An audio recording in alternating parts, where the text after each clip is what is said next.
building your personal brand internally and externally, both just as important as each other. I think once you build your brand internally, you're going to have a lot more easier conversations with hiring managers. Welcome to the All in Recruitment podcast by Manatal, where we explore best practices, learnings, and trends with leaders in the recruitment space. If you like our content, please subscribe to our channels on YouTube and Spotify to stay tuned for our weekly episodes.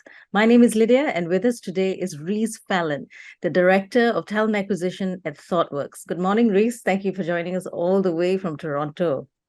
Morning, Lydia. Yeah, no problem at all. Thank you. Thanks again for having me. So Reece, to start off, can you tell us a little bit about your background and how you got into the talent acquisition space in the tech scene? Yeah, of course. So my background is mainly from a sort of sporting. I studied organizational management with a sort of minor in environmental science, and then done my MBA afterwards. So really combine kind of that business side. Yeah, when I looked after school, it was more, I didn't look at job titles. I looked at more competencies that come with it. So I looked at more of the competencies where I thought at the time people from sport would do well. And two main avenues really that would come up. One's sales, which I later learned pretty much is recruitment, and I'll touch on later. And the second is recruitment. So I went back to London, and London has a really strong recruitment landscape, especially for people that are junior and wanting to learn and sort of ramp up quickly. So looked at competencies, looked at the competitive nature, looked at the sort of meritocratic environment that it offers.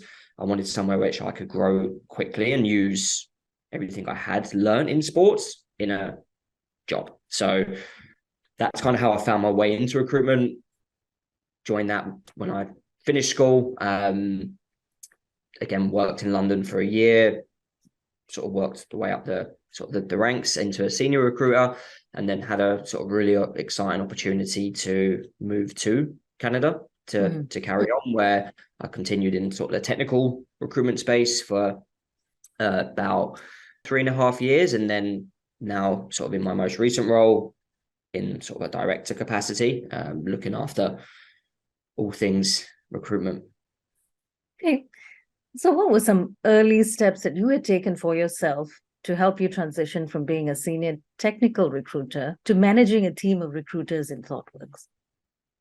Yeah, it's a really good question. And I think it's still learning to this day. And I think it's that we'll continue to learn, I think, as a manager and managing people. And the mindset had to shift from individual contributor. I come from an agency background originally, where it's more, okay, how many numbers can you put on the board? How much billing to be? We're actually more so now you're looking at internal strategies. The people you're hiring are working directly next to you, right? Which contributes to the success of the company. So even moving from that agency type mindset, I would say, even when I first joined, not even when I went into kind of the management, was a big shift. But then more so to managing a team, you have to then take that team first approach. So asking questions and listening to your team, I think, was the biggest sort of eye opener, and something that really, I think, helped me at first. So going in blank slate,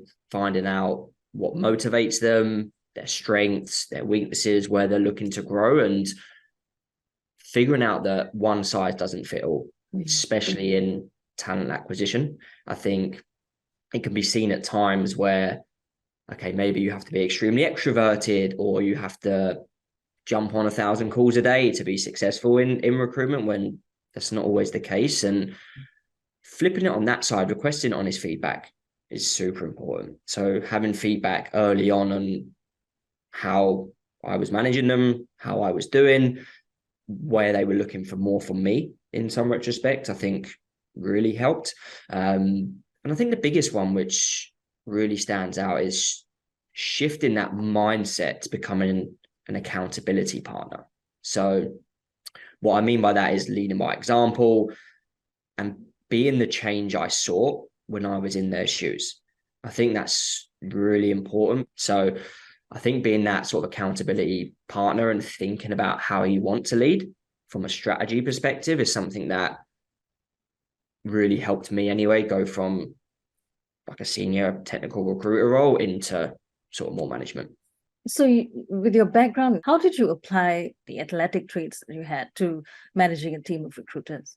For teams to do well, there was always a big sort of fundamental is you're always as strong, you're only as strong as your weakest player. So it's building everyone up and giving everyone time and attention, I think was super important from a athletic to recruitment perspective. And then personally, I'm very, very competitive. And I think that come from, again, definitely stems from the athletic side as well. So providing that competitiveness in the team, but keeping it friendly, keeping it fun, keeping it fair. It's more, how can we actually compete potentially then against other companies in our space, get ahead of competitors in that retrospect as well. So I think from a team building competitiveness perspective, that athletic to recruitment was pretty seamless.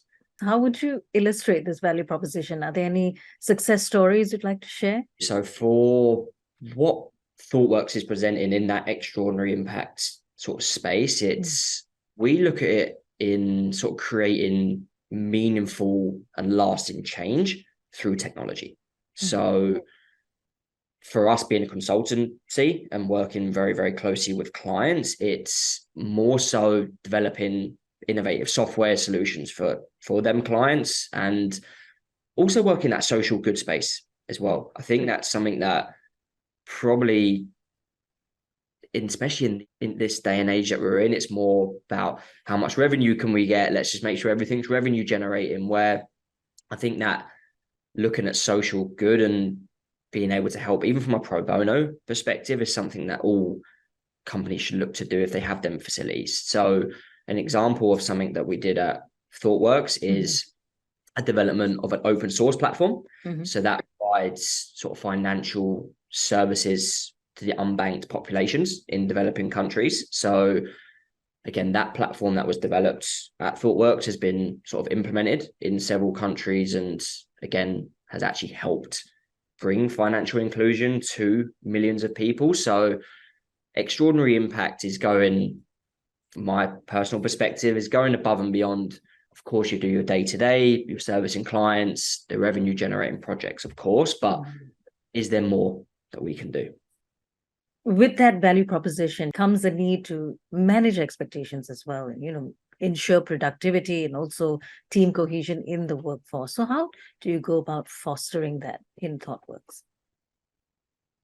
Yes, I think even with that remote aspect, again, having that shift is challenging, right? I'm not going to sit here and say it's super easy to take everything that potentially worked well when you're in office to fostering that culture in remotely as well. So for us as a business, we prioritize sort of more clear project planning and goal setting to encourage our employees to focus on delivering high quality work. And with that comes culture. And honestly, it's at the forefront of sort of what we do, and where we found that growth perspective to be able to really help us is we're very flat as an organization. So it's real opportunities to grow from within. And if you look at a lot of people from Thoughtworks, they've had multiple different careers in actually different areas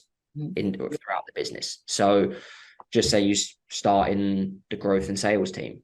That doesn't necessarily mean that in X amount of years, you wouldn't have an opportunity to work in the product space, or potentially even like the design areas and things like that. So I think having that flat organization massively helps foster that sort of growth as well. And then cross-functionality. We really look to work in obviously agile methodologies, partnering with being extremely cross-functional. One, it's amazing for clients, and two, it just really fosters that collaboration. And I think what's also extremely, extremely important now is diversity and inclusivity. So we're working really hard to create a culture sort of where all employees feel valued and respected as well. And I think that having them key points alludes to that value proposition. And today we're seeing many trends in talent acquisition, and that also includes a rise in different types of ways of working, and also a rise in contract work, and also the need to build more connectivity in the workforce in tandem with productivity. So things like soft skills and teamwork continue to be as critical as technical skills. So in your opinion, Reece, what might be some steps or some tips to approach assessing talent in this wave of new trends coming up?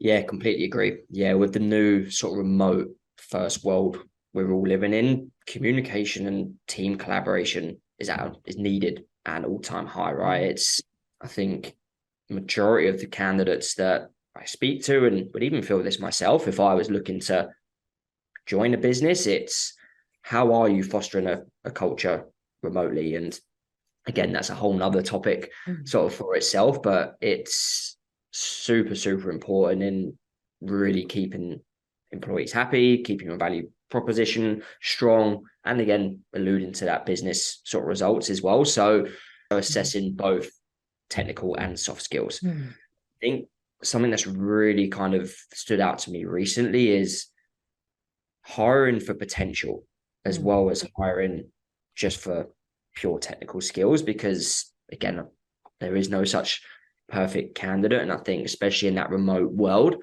and for us being in consultancy, soft skills are again extremely important, and emphasizing teamwork is massive.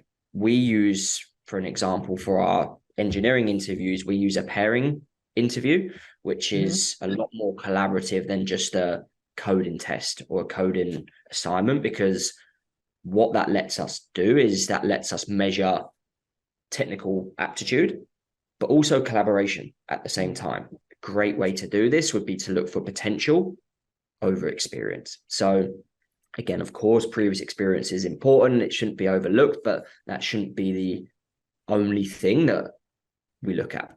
And as I just mentioned, try and assess candidates in a real work scenario. Like, can you provide some kind of interview to allow them to at least exhibit their skills in a real life scenario, rather than something, again, just a pure coding test or something that doesn't allow them to kind of flex their muscles. It's interesting how you talk about hiring for potential, because my next question is sort of related to that. It's got to do with future-proofing recruitment. Hiring for potential is definitely a great point that you made there. What might be some other ways to think about this aspect? Yeah, really good question. And I think alignment is really important. So alignment with, again, your internal staffing teams is at an all-time high.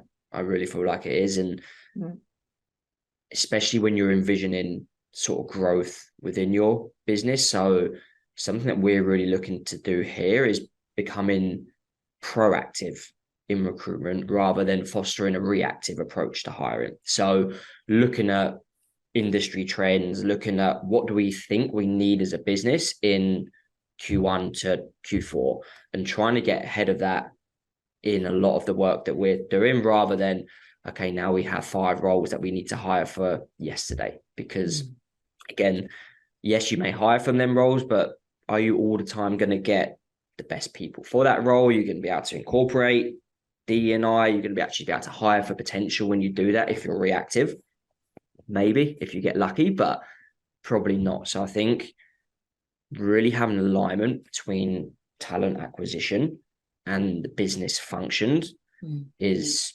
so important. And I think we've seen great success doing that recently, because we're even looking at industry trends, right? So for an example, is there X type of skill set that is really hot in the market right now? Okay. If it is, we need to get ahead of that. We need to be creating projects. We need to be reaching out to these people. We need to set ourselves runways of 8 to 12 weeks rather than the traditional 4 to 6, right? Because that's going to allow us then to get ahead of the curve. And as I just mentioned, staying sort of current with industry trends and technologies. So again, relating to proactiveness. So doing your reading, looking at what's going on in the markets, making sure you're encapsulated with, doesn't just have to be tech, but any market you're in, I think really, really helps. And then building a strong personal and employer brand. So promoting the company's values and missions, like getting it out there, attending events, really kind of being a champion for the business you're working in from an employer side, but also a strong personal brand. I think having that strong personal brand is never going to hurt either. And kind of, summarizing all of that, it's collaboration, like making sure your recruitment strategies align with the overall business and future needs of the companies, right? Like we've seen a lot of layoffs recently where this hasn't happened, right? It's been a very reactive state to the market. Okay, everyone else is hiring. We might lose out on lots of talent. Let's make sure we hire just as quick. And then it didn't actually meet the needs of the business. So that would be sort of my main goals. And again, doesn't always work. There's always going to be reactive roles, 100%. But if you can get ahead of them as quick as possible, it's going to help. You made some great points right there, Reece, especially when you're talking about looking into what the trends are, preparing yourself for the trends that will directly affect the niche that you're in, and watching out for those spaces, and then matching that with a strong EVP or employer brand even. And also in terms of keeping up with trends, there's been widespread adoption of AI into many aspects of business today. And we see the different kinds of use cases for ChatGPT, at least in the last 2 or 3 months, right? So how do you think talent acquisition professionals can benefit from artificial intelligence? Yeah, that's really interesting. It seems like ChatGPT is everywhere at the moment, and I'm sort of playing around with it yesterday evening just to kind of see the power it has, and it's crazy. Yeah, what did you try something out? Did you try to create a document or some kind of letter maybe? Yeah, I was actually looking at first. I wanted to see how well it could write an email prospective candidate. So I just typed in write email to prospective candidate from X company using top 3 selling points in technology.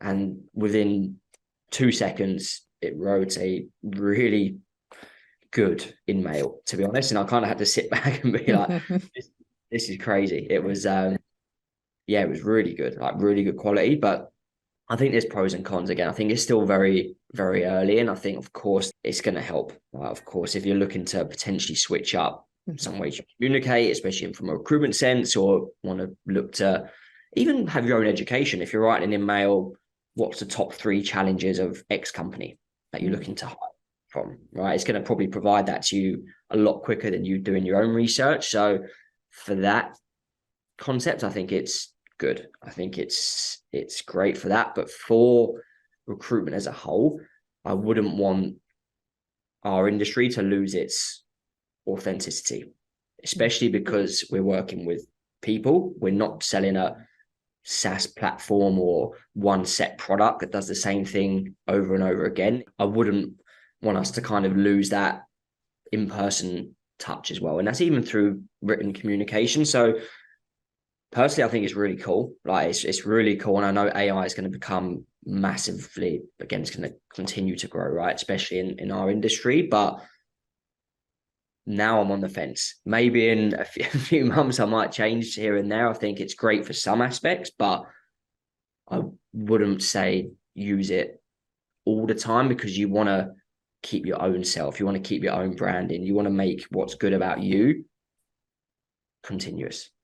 So, Reece, in your opinion, what is the impact of recruitment technologies such as Manatal's ATS, for example, for hiring, and what are the benefits that you've seen in your experience? I think it's massive for efficiency.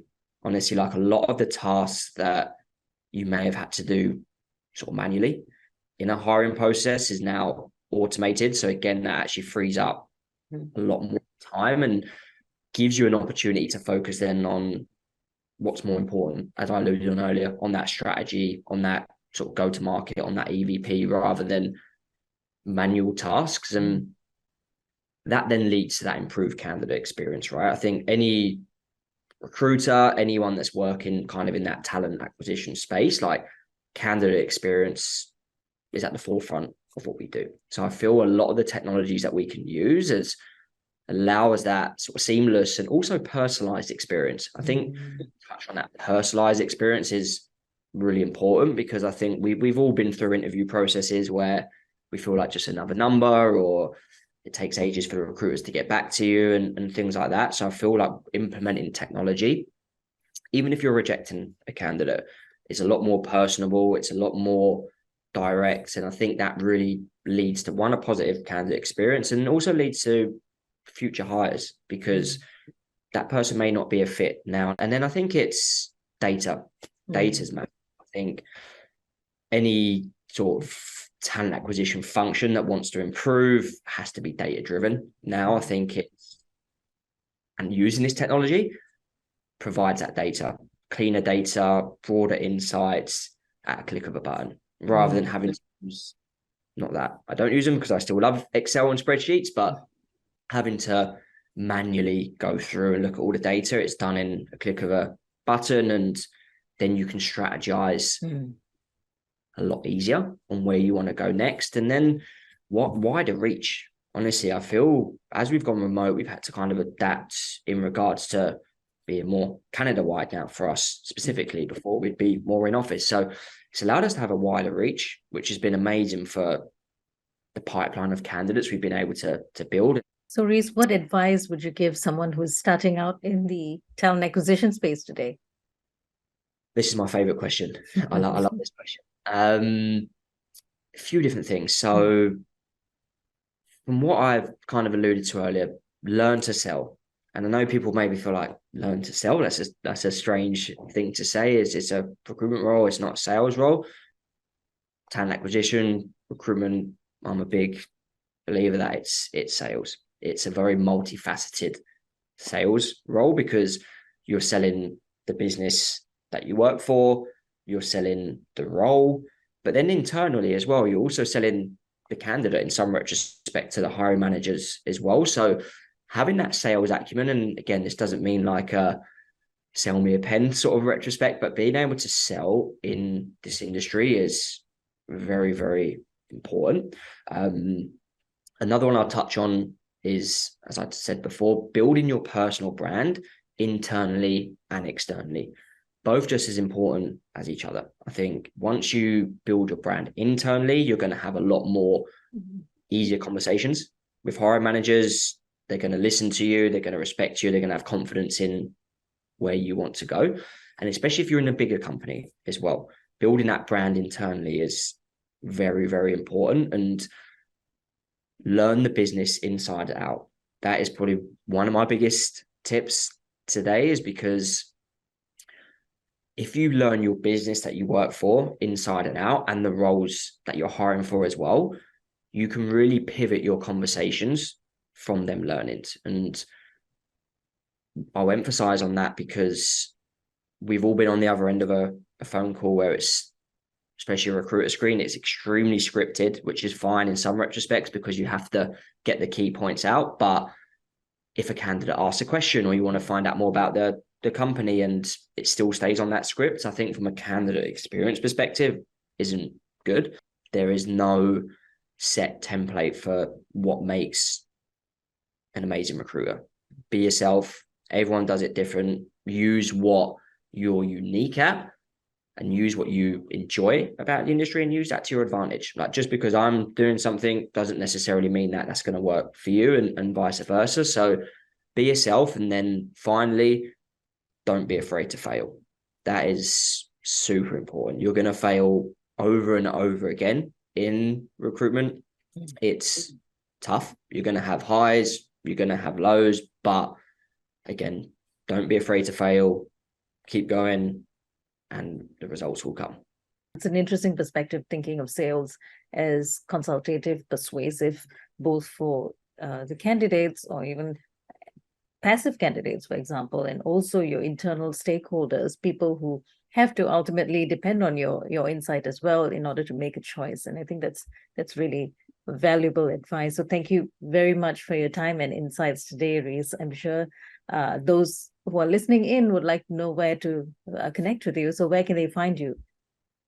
Yeah, so LinkedIn, absolutely fine. So you can just search my name. So Reece Fallon, Thoughtworks, always happy to connect on LinkedIn. Also more than happy if anyone is new to the industry or is just looking for some tips, or again, just wants a general conversation. Definitely feel free to reach out to me. Anything Thoughtworks related, you can check out the careers pages on that as well. Any open roles we have. But yeah, I'm always happy to kind of help, again, people in the industry or anyone that's looking to get into it. So thanks again, Reece. And we have been in conversation with Reece Fallon, the Director of Talent Acquisition at Thoughtworks. Stay tuned for more weekly episodes of All in Recruitment. Thank you.